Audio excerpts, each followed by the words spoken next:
विष्णु मधुसूदन कैटभारे नारायणाच्युत त्रिविक्रम चक्रपाणे दैत्यादिशार्जधर श्रीधर वासुदेव गोपाल कृष्ण हरये तव सुप्रभातम्।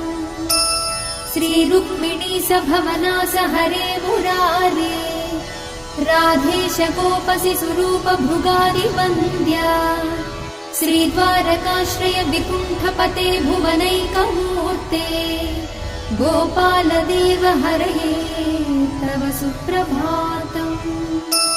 मीनाकृते कमठरूप वराहमूर्ते त्रैविक्रमाय नृहरे भृगु राम राम श्रीराम कृष्ण यदुनन्दन कल्किरूप गोपाल कृष्ण हरये तव सुप्रभातम्।